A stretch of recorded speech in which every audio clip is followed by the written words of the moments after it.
When is the last time you used your BlackBerry to check email? That's what I'm thinking about.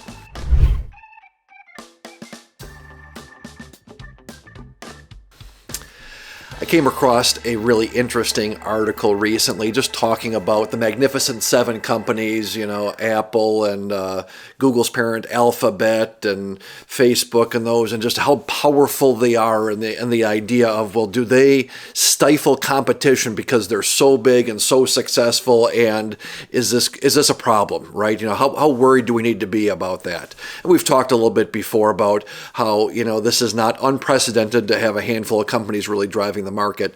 But this piece I thought was really interesting, and they used some history. Actually, I've been reading another book on some of the history of the markets, and they talked about the Palm Pilot when that first came out in the early 2000s.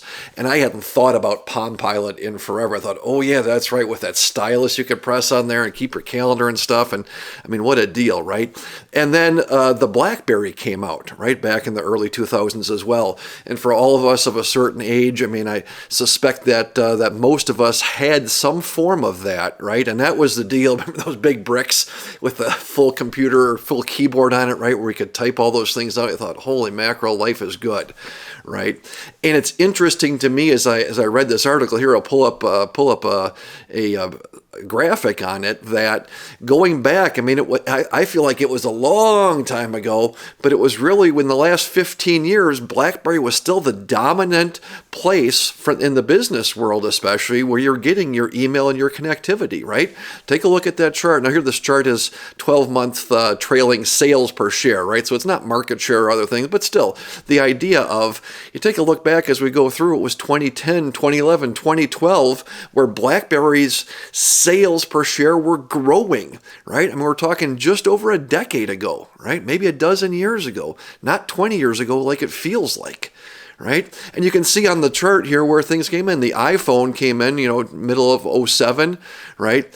Android a year later. And look what happened to BlackBerry's sales per share. Up after those companies, right? After those companies came out with the Android phone and the iPhone, right? After that, the sales skyrocketed, right? Until, of course, they didn't, right? And we all know how that story plays out. And I just think this is a really interesting graphic of, number one, taking a look at just how recently BlackBerry was a dominant player, right? It seems like a lifetime ago, and it was, barely a decade ago, decade and a half. Number two, look at where those new technologies came out. iPhone revolutionized things, right? Android, was it the next year that BlackBerry tipped over? No. 2 years? No. 3. Like 3, 4, 5 years, and BlackBerry's still the dominant force in that, right? So as we look at those big companies now, that Magnificent Seven, what other technology, what other innovation is out there right now that we don't quite even know is going to take over those things, right? Just really interesting to think about that from a perspective standpoint, and that's what I wanted to share with you all today here. So that's what I'm thinking about. As always, interested in knowing what you're thinking about. If you're watching this on YouTube, jot a comment in the comment box or shoot me an email directly. And as always, thanks for watching.